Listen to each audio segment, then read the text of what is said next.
Good morning dear students. आज हम Python pandas की थर्ड सीरीज़ में आगे का लेक्चर हम कंटिन्यू करेंगे। इसमें आज हम लोग देखेंगे कि कोई भी डाटा फ्रेम जो है वो .txt फाइल के थ्रू हम लोग कैसे बनाएं। इसके पहले हम लोगों ने देखा था कि डिक्शनरी जो है वो सीरीज़ की हेल्प से डाटा फ्रेम जो है वो सीरीज़ की हेल्प से या लिस्ट की हेल्प से हम लोग कैसे बनाते हैं, वो सारी चीज़ें हम लोगों ने देखी थी। और यहाँ पर डाटा फ्रेम के साथ साथ एक जो फंक्शन था वो सीरीज़ भी था। अब यहाँ पर हम लोग देखेंगे डाटा फ्रेम सीरीज़ से बनना डिक्शनरी के थ्रू कैसे बनाएंगे वो भी देख लिया। अब हमें बनाना है डाटा फ्रेम को टेक्स्ट फाइल के through that is stored in our hard disk. Hard disk के अंदर कोई परमानेंट हमारी फाइल है और उस फाइल के अंदर से जो भी डाटा है उस डाटा को हमें प्रोग्राम के अंदर लेके आना है और उसके बाद में उस डाटा से हमें नया एक एनालिसिस जनरेट करना है या नया हमें डाटा फ्रेम क्रिएट करना है।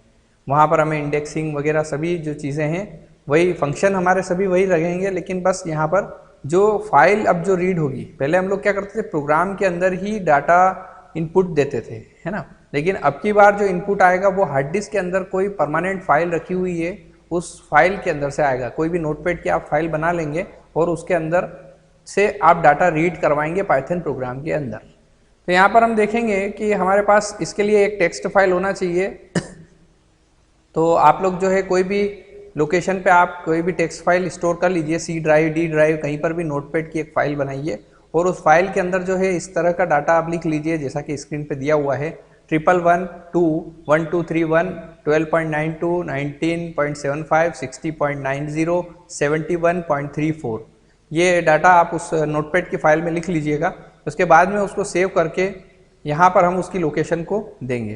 तो जैसे कि हम देखते हैं pandas is shipped with build in reader method. For example panda read table method seems to be good way to read a tabular data file.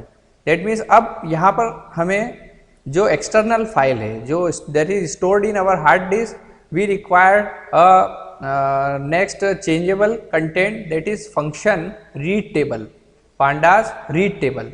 तो रीड टेबल जो ये यहाँ पर दिख रहा है इसका सिंटेक्स आप देखेंगे, एक हमने इंपोर्ट पांडास किया है, उसके बाद में पांडास में रीड टेबल नाम का जो ये फंक्शन है ये क्या करेगा कि हमारी जो टेबल या जो भी हमारा डाटा है, जो भी हमारी नोटपैड की फाइल है उसको रीड करेगा। अब यहाँ पर हम देखेंगे कि इनपुट नाम के फोल्डर में dist.txt नाम की एक फाइल जो है यहाँ पर हमने सेव कर रही है। तो आप लोग जो भी सी ड्राइव, डी ड्राइव में जो भी आप फाइल सेव करेंगे, तो सपोज अगर आपकी ड्राइव में फाइल का लोकेशन अगर डी है तो डी फिर स्लैश फिर इनपुट की जगह आप यहाँ पर सीधा ये लिखेंगे dist.txt। ठीक है, तो इसके थ्रू आपकी जो फाइल है वो रीड मोड में एक्सेस हो जाएगी प्रोग्राम के अंदर। इसके बाद में डिलिम वाइट स्पेस। डिलिम वाइट स्पेस का मतलब ये है कि वाइट स्पेस इलिमिनेट करना। White space in the sense, for example जैसे हमारे पास ये वर्ड है गुड वे, गुड वे में बीच में ये जो स्पेस है इस स्पेस को भी रीड करना है या नहीं करना है, नहीं करना है या इसको इलिमिनेट करना है, तो यहाँ पर ये जो कमांड है डिलिम वाइट स्पेस, ये क्या करेगा कि जो भी स्पेस है उसे इलिमिनेट कर देगा सीधा सीधा। इसकी वैल्यू अगर आप ट्रू लिख देंगे तो ये उसे इलिमिनेट कर देगा। अदरवाइज अगर आप यहाँ पर फॉल्स लिखते हैं तो यहाँ पर वो वैल्यूज भी आपकी जो स्पेस की वैल्यू है वो भी रीड होके आ जाएगी। इसके बाद में हम लोग देखेंगे यहाँ पर name equals to ABC। ABC नाम का एक टपल है और नेम नाम के वेरिएबल में हमने उसको स्टोर करवा दिया। ये क्या करेगा, एक डाटा फ्रेम ऑब्जेक्ट बनाएगा जिसके 3 कॉलम रहेंगे ABC। ये तीनों कॉलम के अंदर हमारे जो ये 3 डाटा जो हैं 1112 1231 12.92 ये सभी चीज़ें यहाँ पर इन कॉलम्स में स्टोर होगी। तो कैसे होगी इस प्रोग्राम को हम लोग देखते हैं। इस प्रीवियस प्रोग्राम के अंदर आप ध्यान से देखेंगे तो यहाँ पर प्रोग्राम हमारा ज़्यादा लेंदी नहीं है, सिर्फ एक ये जो सिंटेक्स है इस सिंटेक्स को हमें याद रखना है। अगर ये आपका कंप्लीट हो जाता है, देखिए white space equal to true लिखने के बाद नेम्स इक्वल टू ABC भी इसी ब्रैकेट के अंदर है। यहाँ पर ये नेक्स्ट लाइन में आ गया है, लेकिन आपको प्रोग्राम के अंदर इसको सीधी लाइन में ही आपको कंप्लीट लिखना है। इसके बाद में ये जो ब्रैकेट है ये यहाँ पर क्लोज हो जाएगा। तो ABC जो है ये कॉलम्स के नेम हो जाएंगे और डाटा हमारा जो है वो यहाँ से हमें मिलेगा। तो डाटा पहले आप लोग देखेंगे यहाँ पर एक सिंटेक्स था हमारा, इसके अंदर देखिए ये यहाँ पर डाटा है, दूसरा इंडेक्स है, तीसरा कॉलम है और डाटा टाइप। तो डाटा जो है उसकी जगह हम लोगों ने क्या किया है, जो भी हमारी फाइल थी इसमें देखिए आप ये जो फाइल की जो लोकेशन है वो यहाँ पर लिख दी। इसके बाद डिलीम यानी वाइट स्पेस को रखना है नहीं रखना है वो चीज़ आपने यहाँ लिख दी, और उसके बाद में यहाँ पर ये कॉलम के नेम हमने लिख दिए। कॉलम की जगह हमने ये वाला डाटा लगा दिया है ताकि हमारे ABC 3 कॉलम हो जाएंगे। अब यहाँ पर एक डिलीम वाइट स्पेस सपोज आपको याद नहीं रहा और आपने इसको कट कर दिया, सपोज आप लिखना भूल गए, सिर्फ आपने फाइल का जो लोकेशन है वो लिखा, कॉलम के नेम लिखे, दैट्स ऑल, तो भी आपका जो डाटा है वो यहाँ से रीड हो जाएगा और वाइट स्पेस भी उसके अंदर रीड हो जाएंगे, बाय डिफॉल्ट सब रीड हो जाएंगे। तो यहाँ पर हम लोग जो है एक बार आप इस वाले फंक्शन को लगा के देखना और एक बार इसको हटा के देखना, तो यहाँ से आपको सारी चीज़ें क्लियर हो जाएगी। नेक्स्ट हमारी जो स्लाइड है उसके अंदर हम देखेंगे create a data frame from CSV comma separated value file import data from CSV file. तो CSV फाइल दैट मीन्स हमारी एक्सेल फाइल, यानी कोई भी डाटा, अभी इसके पहले जो फाइल थी वो हमने बनाई थी नोटपैड में, अब हमारी जो फाइल बनेगी वो MS एक्सेल में बनेगी। और जब आप उसको एक्सेल के अंदर कोई भी आप फाइल बनाएंगे उसको सेव करेंगे तो वहाँ पर आप .xls की जगह .csv लिखेंगे, ताकि CSV फाइल जब हम प्रोग्राम में इंपोर्ट कर रहे हैं तो वो एज इट इज़ पूरी जो फाइल का डाटा है वो सभी सिस्टम के प्रोग्राम के अंदर वो आपका रीड हो जाए। तो इसके लिए हम लोग क्या करेंगे, फाइल जब बनाएंगे एक्सेल की तो यहाँ पर आप ये कॉलम्स लिखेंगे, डेट, दूसरा है प्राइस, तीसरे वाले कॉलम में लिखेंगे फैक्टर 1 और चौथे वाले में लिखेंगे फैक्टर 2। तो डेट के अंदर डेट आ जाएगी, प्राइस के अंदर ये प्राइस आ गई, उसके बाद फैक्टर 1 में 1.255 इस टाइप की यहाँ पे कॉलम्स में लिखना, और ये 1.548 ये वाली वैल्यू जो है फैक्टर 2 के अंदर आप लिखेंगे। ये फाइल हमारी तैयार हुई। इसके बाद में हमें इसे सेव करना है, फाइल में जाकर के आप सेव करेंगे और फाइल का नाम जो भी आप रखेंगे, सपोज 123 रखेंगे तो वो फाइल का नेम जो है हम लोग 123.csv नाम से उस फाइल को आप सेव करेंगे। तो वो फाइल डेस्कटॉप पे कहीं पर भी या C ड्राइव में, D ड्राइव में आप उस लोकेशन पे सेव कर दीजिए। सेव करने के बाद आप प्रोग्राम की तरफ आते हैं तो पाइथन के इंटरफेस के अंदर हम चले जाएंगे। इंटरफेस में आप एनाकोंडा या पाइथन का जो सिंपल वर्जन है उसे आप यूज़ करेंगे। तो इसमें देखेंगे पांडास को एज ए PD हमने इंपोर्ट कर लिया है। अब नेक्स्ट कंटेंट में हम लोग क्या करेंगे कि यहाँ पर डाटा जो है वो फाइल name.csv, यानी हमारी जो फाइल है यहाँ पर उसका नाम हमने क्या रखा है, फाइल नेम। आपकी जो भी फाइल आप नाम रखेंगे, सपोज 123 रखा है तो 123.csv आप यहाँ पे लिखेंगे। Next in the same directory your Python program based control delimiter row column name read CSV। अब CSV फाइल को रीड करेगा, ये सभी कमेंट्स हैं, हैश लगा रखा है इनके आगे, हैशटैग है, तो यहाँ पर इनको लिखने की कोई ज़रूरत नहीं है, आप चाहें तो लिख सकते हैं, अदरवाइज नो प्रॉब्लम। नेक्स्ट है data equal to PD.read CSV। अब हमारी जो फाइल है उस फाइल को रीड कमांड की हेल्प से हम लोग रीड करेंगे और फाइल का नाम यहाँ पर इस ब्रैकेट के अंदर लिख लेंगे। फाइल का नाम जैसे ही लिखते हैं उसके बाद में data.head1 भी आप लिखेंगे, तो इसकी हेल्प से फर्स्ट लाइन का प्रीव्यू हमें मिल भी जाएगा। आउटपुट इसका आप जब इसको रन करेंगे तब आपको आउटपुट में ये सारी फाइल्स जो है रीड होकर के एक जो डाटा फ्रेम के फॉर्म में आपकी शो हो जाएगी, या ये जो डाटा है एज इट इज शो हो जाएगा। data.head1 यहाँ पर तो देखिए वो रीड कर रहा है, और head1 जो है वो क्या करेगा, जो फर्स्ट पोजीशन पे जो डाटा है यानी दैट मीन्स हेडर 1 पे ये वाला है ना 11/6/2012, और ये वाला जो डाटा है वो रीड होकर के आउटपुट स्क्रीन पे आपको शो हो जाएगा। नेक्स्ट हम लोग देखते हैं पाइथन डाटा फ्रेम्स, सॉरी। तो यहाँ पर देखेंगे अब एक नया कॉलम मुझे जोड़ना है किसी फाइल के अंदर, है ना। जैसे इसमें हम देखेंगे कितने कॉलम थे, 1 2 3 4 कॉलम्स थे। Suppose we want to add a new column in our file, then what we do just follow this syntax, है ना। फॉर एग्जाम्पल यहाँ पर हम देखेंगे कॉलम एडिशन में when we want to add new column then df equals to pd.dataframe a, फिर उसकी value b, फिर उसकी वैल्यू, यानी एक डिक्शनरी है, उसके बाद में एक की है और एक उसकी वैल्यू, फिर एक की है, फिर एक उसकी वैल्यू। दैट मीन्स a और b क्या हो गए, की हो गए। की दैट मीन्स यहाँ पर कॉलम, और 1 2 3 जो है वो एज ए लिस्ट है, लेकिन यहाँ पर सिंगल एलिमेंट वर्क करेंगे। तो अब मैं चाह रहा हूँ कि c इक्वल्स टू 7 8 9 भी जो है मेरी डाटा फ्रेम के अंदर ऐड हो जाए। तो इसके लिए हम लोग क्या करेंगे, C का डाटा जो है पहले प्रोग्राम में डिफाइन करेंगे, उसके बाद df C इन्वर्टेड कॉमा में और एक लिस्ट वाले फॉर्मेट में equal to C small c।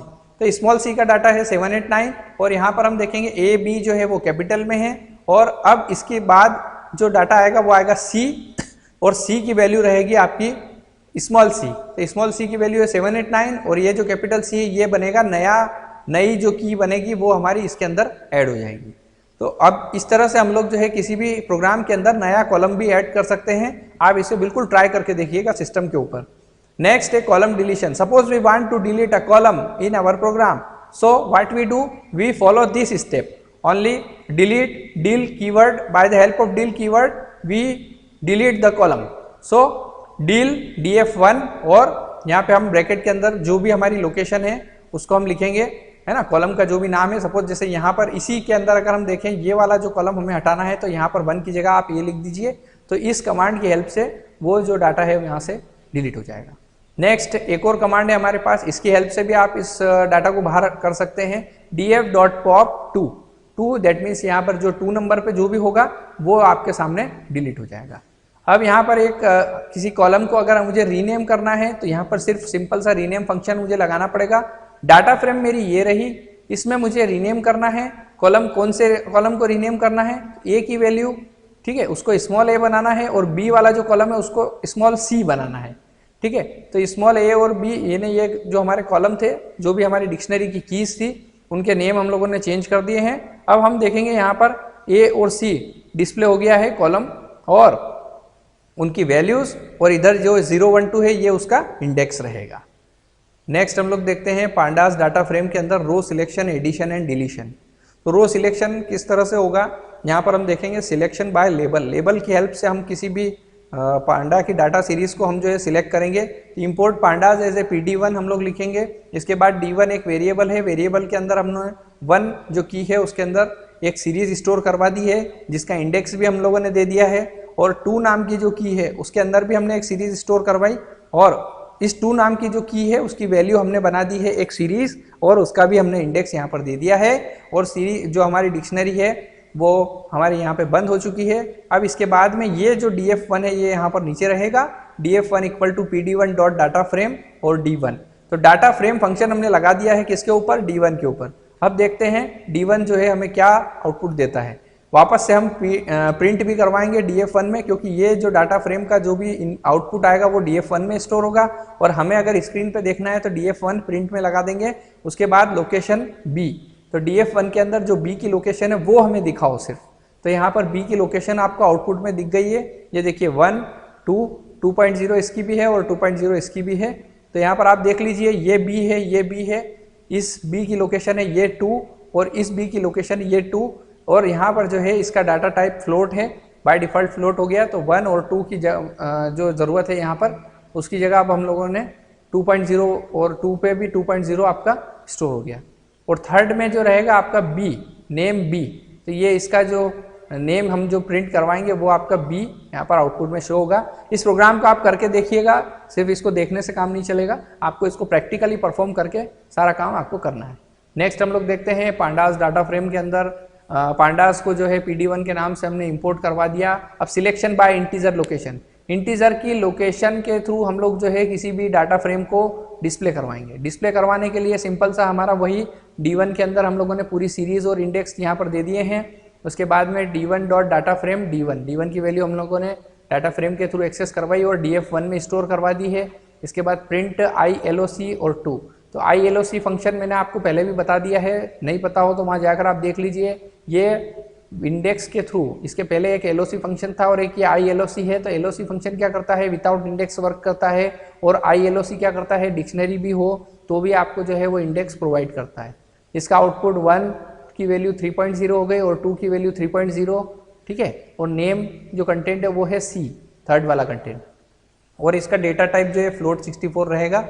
अब यहाँ पर देखेंगे हम इन सीरीज में, देखिए ये 1 है ना, 1 की वैल्यू जो है यहाँ पर हम लोगों ने क्या दिया था, ये PD1 में 3.0, ठीक है। लोकेशन 2 लोकेशन पे हम लोगों को जो है यहाँ पर ये देखिए आप इस 1 की वैल्यू 1 और ये 2, ये तो हो गए आपके कॉलम। इनकी वैल्यू अगर हम देखें तो ये जो इनकी वैल्यू है वो 3.0 और 3.0 रही है, ठीक है। तो आप इसको एक बार चेक करिएगा, 1 की जो वैल्यू है वो 1 2 3, और यहाँ पे भी वापस से वैल्यू वही 1 2 3 है। अब इनकी लोकेशन जो है वो सेकेंड नंबर पोजीशन के हिसाब से यहाँ पर डिस्प्ले हुई। आप सोच रहे हैं यहाँ पर 3 कैसे आया, तो ये 3 जो है देखिए इसमें 0 1 और 2 है ना। अब I log 2 अगर हमने लिखा है तो 2 पे कौन सा वैल्यू है, यहाँ पर 2 पे है 3। इसके बाद में सेकेंड वाली जो सीरीज है 2 नंबर के कॉलम में भी I log 2 अगर लिखा है तो 2 वाले पे 0 1 2 पे हमको 3 मिल गया वापस से। तो इस तरह से ये जो प्रोग्राम है रन हुआ है, आप लोग इसको बिल्कुल सिस्टम में करके देखिए। नेक्स्ट हमारा है एडिशन ऑफ रो। अब मैं चाह रहा हूँ, पहले हम लोगों ने कॉलम ऐड किए थे, अब मैं चाह रहा हूँ कि नया रो जो है ऐड हो जाए। तो सिंपल सा वही पांडास PD1 के नाम से हमने इंपोर्ट करवा लिया। फिर हमने दो वेरिएबल ले लिए हैं, इनके अंदर हम लोगों ने 2 डाटा फ्रेम स्टोर करवा लिए। अब की बार तो डाटा फ्रेम जो थी PD1 डॉट डाटा फ्रेम, एक तो ये वाली, ये लिस्ट है, 2 लिस्ट हो गई, ठीक है, और ये उनके कॉलम हो गए, कॉलम हो गए। अब इसके बाद में देखिए ये एक पूरी एक ही लिस्ट है। इस एक लिस्ट के अंदर 2 छोटी छोटी 2 लिस्टें हैं, जिसमें 1 और 2 जो है ये 0 पोजीशन पे रहेगा और 3, 4 जो है ये 1 पोजीशन पे रहेगा। ये अपने आप में एक सिंगल कंटेंट माना जाएगा और ये 3, 4 भी जो है एक सिंगल कंटेंट माना जाएगा। सिमिलरली DF2 के अंदर भी हमने 2 लिस्ट स्टोर करवाई और उनके कॉलम्स A और B के नाम से डिस्प्ले करवा दिए। जिसको मैं 0 और 1 बोल रहा हूँ ना, वहाँ पर ये A और B, अब हमने कॉलम के वैल्यू हमने दे दी है, तो A और B वहाँ पर प्रिंट आपको देगा। इसके बाद में DF1 में अपेंड करेंगे हम DF2 को। सिंपल सा समझ लीजिए आप कि इसके अंदर ये जो डाटा है सारा 5, 6 और 7, 8 ये एज इट इज़ जो है DF1 के अंदर कॉपी हो जाएगा। और जब हम DF1 की वैल्यू देखेंगे तो आपका बिल्कुल ये जो डाटा है ये DF1 में कॉपी आपको मिल जाएगा। तो इसको एक बार परफॉर्म करके आउटपुट आप बिल्कुल हमें शेयर करें। नेक्स्ट इज डिलीशन ऑफ रो भी ऐड कर दिया, कॉलम भी ऐड कर दिया। अब रो को डिलीट करना भी आपको बता देते हैं। तो drop row with label 0 DF1 dot drop 0। अब यहाँ पर देखेंगे, इस कमेंट को तो आप छोड़ दीजिए, यहाँ पर आप देखिए DF1 के अंदर ये जो ड्रॉप कमांड है, ड्रॉप कमांड की हेल्प से 0 पोजीशन पे जो भी हमारा जो रो है वो आपकी डिलीट हो जाएगी। तो 0 पोजीशन पे कौन है, देखिए 0 पोजीशन पे है ये 1, 2 और ये 5, 6, तो ये दोनों जो है यहाँ पर डिलीट हो जाएगी by the help of drop. Next है इटरेट ओवर रोज इन डाटा फ्रेम। सबसे पहले वही जो रो है उनको डाटा फ्रेम के अंदर हमें डिस्प्ले करवाना है, ठीक है। तो इटरेट करवा रहे हैं। तो अब देखते हैं, इंपोर्ट में PD1 हमने इंपोर्ट करवा लिया, numpy को भी इंपोर्ट करवा लिया, रॉ डाटा नाम का एक वेरिएबल बनाया। इसके अंदर जो नेम है वो नेम आप देखेंगे, ये एक लिस्ट है, नेम एक की है और उसकी वैल्यू क्या हो गई, एक लिस्ट। फिर एज भी एक की है और उसकी वैल्यू हो गई एक लिस्ट। फिर फेवरेट कलर भी एक की है, उसकी वैल्यू हो गई पिंक ब्लू, ये भी एक लिस्ट। ग्रेड भी एक की है और ये भी उसकी वैल्यू जो है एक लिस्ट। और यहाँ पर हमारा ब्रैकेट बंद हो रहा है, करली ब्रैकेट, तो डिक्शनरी हमारी यहाँ खत्म हो गई और ये वैल्यू है रॉ डाटा 1 की। अब देखते हैं DF1 नाम का एक वेरिएबल है जो डाटा फ्रेम हमने फंक्शन लगाया है, किसके ऊपर लगाया है, रॉ डाटा के ऊपर। और यहाँ पर कॉलम जो है हमें डिफाइन करना पड़ेंगे, अदरवाइज सिस्टम ऑटोमेटिक उनको फेच करेगा अपने हिसाब से। तो आप लोगों को यहाँ पर नेम, एज 2 कॉलम है और फेवरेट कलर और ग्रेड, ये चारों कॉलम के नाम हमने यहाँ पर लिख दिए हैं। इसके बाद में एक लूप लगाएंगे for index row in different 1 iterrows row, यानी अब हमें इटरेशन फॉलो करना है 1 बाय 1, यानी एक एक कॉलम के अंदर एक एक वैल्यूज़ को जो है फॉर लूप की मदद से हम लोग जो है रीड करवाएंगे। तो रीड करवाने के लिए इंडेक्स नाम का एक वेरिएबल है और फॉर लूप हमने लगाया है। अब यहाँ पर रो जो है उसको भी रीड करना है, इंडेक्स और रो दोनों को रीड करना है DF1 के अंदर। और ये जो फंक्शन है इटर रोज जो है ये फंक्शन क्या करेगा कि रो को रीड करेगा, 1 बाय 1 उसका इटरेशन चलाएगा। देखते हैं यहाँ पर, फिर प्रिंट रो, प्रिंट में करवा देंगे हम लोग रो की वैल्यू को प्रिंट। और नेम जो है यहाँ पर हमारा क्या है, नेम एक कॉलम है तो नेम की वैल्यू। इसके बाद रो के अंदर हमें एज प्रिंट करवानी है तो एज आ गया। तो सिर्फ आपको जो वैल्यू चाहिए वो आप प्रिंट के अंदर यहाँ लिख दीजिए, यहाँ पर सिंपल सा आपको आउटपुट मिल जाएगा, ठीक है। इस प्रोग्राम को आप बिल्कुल रन करके देखिए। और यहाँ पर रन करना ही काफ़ी नहीं है, यहाँ पर हमें इन कॉन्सेप्ट को थोड़ा थोड़ा चेंज करके भी देखना है कि इसमें चेंजेस करने पर हमें क्या मिलता है, ठीक है, तभी आप एक अच्छे प्रोग्रामर बन पाएंगे। Next is pandas data frame, head and tail. कल मैंने आपको बताया था जो हेडर फंक्शन होगा वो शुरुआत की जो वैल्यूज़ है उनको रीड करेगा और टेल फंक्शन जो होगा लास्ट में जो वैल्यूज़ होगी उनको रीड करेगा। लेकिन बस हमें यहाँ पर उनकी वैल्यूज़ देना पड़ेगी, कहाँ से कहाँ तक रीड करना है। तो यहाँ पर हम लोग देखेंगे, head return the first n rows, observe the index value, the default number of element to display is 5 but you may pass a custom number tel, return the last n row example। अब यहाँ पर हम देखेंगे head और tell function use हुआ है, import panda as a PD import किया है, numpy में NP इंपोर्ट किया है। इसके बाद एक डिक्शनरी हमने दे दी है, डिक्शनरी की वैल्यूज जो है एक तो सीरीज हो गई, ये पूरी सीरीज जो है ये हमने नेम को असाइन करवा दी है। एज के अंदर ये सीरीज असाइन हुई है, रेटिंग के अंदर ये सीरीज असाइन हुई है, ठीक है। यहाँ तक ये जो डाटा है इसको देख करके आपको बिल्कुल कॉम्प्लिकेट नहीं होना है, घबराना नहीं है, क्योंकि ये जो डाटा है ये सिंपली हमारी लिस्ट है, एक डिक्शनरी है, तो ये डाटा आपकी जो इच्छा हो वो आप चीज़ वो दे सकते हो, कोई प्रॉब्लम नहीं है। डी की वैल्यू इतनी सारी रहेगी। अब यहाँ पर क्या हो रहा है, एक डाटा फ्रेम हम लोग बना रहे हैं df pd1 pd dot data frame D. अब डी के ऊपर वापस हमने डाटा फ्रेम लगा दिया। डी के अंदर ऑलरेडी सीरीज थी, इन सीरीज को जो है अब हम डाटा फ्रेम की मदद से कंबाइन करेंगे और प्रिंट करवा देंगे हम हमारे df की वैल्यूज़ को। df की वैल्यू प्रिंट करवा दी, उसके बाद अब हमें चाहिए कि first 2 row of data frame, data frame की जो पहली जो 2 रो है वो हेडर फंक्शन की मदद से आप जो है उन्हें डिस्प्ले करवा लेंगे, ठीक है, हेड और टू। नेक्स्ट आता है आपका, अगर आपको यहाँ पर टेल फंक्शन लगाना है तो आप टेल फंक्शन लगा करके लास्ट की जो भी वैल्यू, जहाँ तक की वैल्यू आपको चाहिए वो आप प्रिंट करवा लीजिए, कोई प्रॉब्लम नहीं रहेगी।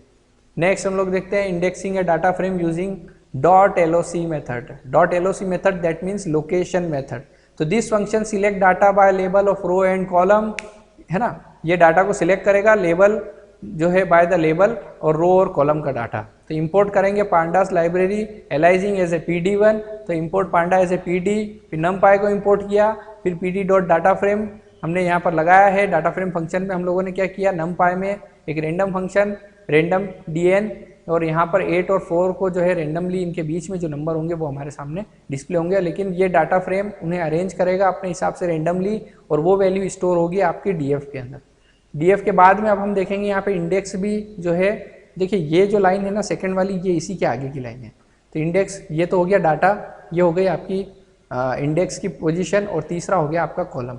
तो ये तीनों लोकेशन होने के बाद ये जाएगा आपके df के अंदर, और ये डाटा फ्रेम फंक्शन इन तीनों चीज़ों को लेकर के जो है डाटा आपके सामने डिफाइन करेगा। अब सिंपली हमें क्या करना है, print df dot location. df की जो लोकेशन है उसमें a वाली जो वैल्यू है उसके पहले, है ना, ए के पहले आपको कॉलम दिख रहा है, तो ए के पहले की जितनी भी वैल्यूज होगी वो आपको सामने ए तक, शुरू से लेके ए तक, ए जहाँ पर आ रहा है वहाँ तक जो रेंडमली वैल्यूज है 8 और 4 के बीच में वो डिस्प्ले हो जाएगी। नेक्स्ट हम लोग देखते हैं pandas data frame. Data frame के लिए हमें वही पांडास को जो है पीडी के नाम से इंपोर्ट करवा लिया है। इंपोर्ट करने के बाद एक डिक्शनरी ले ली है, डिक्शनरी के बाद में डाटा फ्रेम हम लोग बनाएंगे, लेकिन अब की बार जो हमारा इंडेक्स रहेगा वो बुलियन रहेगा।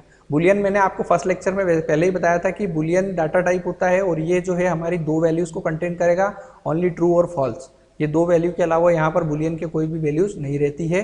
तो अब हम बुलियन वैल्यूज़ की हेल्प से डाटा फ्रेम बनाएंगे कैसे वो देखते हैं। यहाँ पर देखिए आप, 2 हमारी एक डिक्शनरी है, ये इंपोर्ट भी करवा लिया। अब df वेरिएबल के अंदर pd डॉट डाटा फ्रेम हमने लगाया, और जो हमारे डिक्ट नाम का जो वेरिएबल है उसको डिस्प्ले करवाएंगे। उसकी इंडेक्सिंग हमने करवा दी ट्रू, फॉल्स और ट्रू, 3 बार हमने दे दिया है। हालांकि यहाँ 2 ही वैल्यू होती है, लेकिन हमने हमारे 3 कॉलम थे तो इसलिए हमने 3 बार इसको यहाँ पे लिख दिया है। उसके बाद में सिंपल सा प्रिंट df डॉट लोकेशन और ट्रू, ट्रू की जो लोकेशन रहेगी वो आपको प्रिंट करवानी है। तो देखिए यहाँ पर ये जो ट्रू है इसकी लोकेशन है नेम, मोहक, फ्रेया, रोशनी, और ये वाला जो ट्रू है इसकी लोकेशन ये है।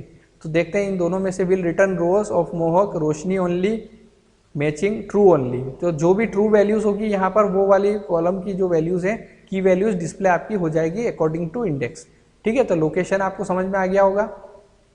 नेक्स्ट हम लोग देखते हैं बाइनरी ऑपरेशन। बाइनरी ऑपरेशन के बाद हम लोग देखेंगे यहाँ पर बाइनरी ऑपरेशन। तो बाइनरी ऑपरेशन जो है परफॉर्म करने के पहले हम लोग मैं चाह रहा था कि आप लोग जो है ये जो पूरे प्रोग्राम्स जो हमने पढ़े हैं, ये प्रोग्राम्स आपको बाइनरी के पहले ये प्रोग्राम्स आपके कंप्लीट हो जाए तो बहुत ही बढ़िया रहेगा। आप लोगों को इस चीज़ को समझना होगा, ठीक है। यहाँ पर हम लोग देखेंगे, अब ये प्रोग्राम आपके कंप्लीट हो जाए उसके बाद में मैं आपको बाइनरी ऑपरेशन परफॉर्म करवाऊंगा, क्योंकि बाइनरी ऑपरेशन एक अलग कॉन्सेप्ट हो जाएगा। इसमें हम लोग क्या करेंगे, बाइनरी की वैल्यूज़ के थ्रू हम लोग डाटा को एक्सेस करेंगे। तो ये चीज़ें हम लोग इसमें बाद में देखेंगे। फिलहाल आपको जो है ये सारी चीज़ें पहले एक बार रन करना है। इसमें कोई डाउट आता है तो आप बिल्कुल आप पूछिएगा, इसमें कमेंट सेक्शन में भी पूछिएगा, हमारा व्हाट्सएप ग्रुप है उस पर भी आप पूछिएगा, कोई प्रॉब्लम नहीं रहेगी। और इससे बार बार प्रैक्टिस कीजिए तो बिल्कुल आप इसे सीख जाएंगे अच्छे से। और ये हमारा इम्पोर्टेंट बोल सकते हैं पॉइंट है हमारे इस क्लास 12 के आईपी सेक्शन का। तो उम्मीद करते हैं आपको समझ में आया होगा। नमस्कार।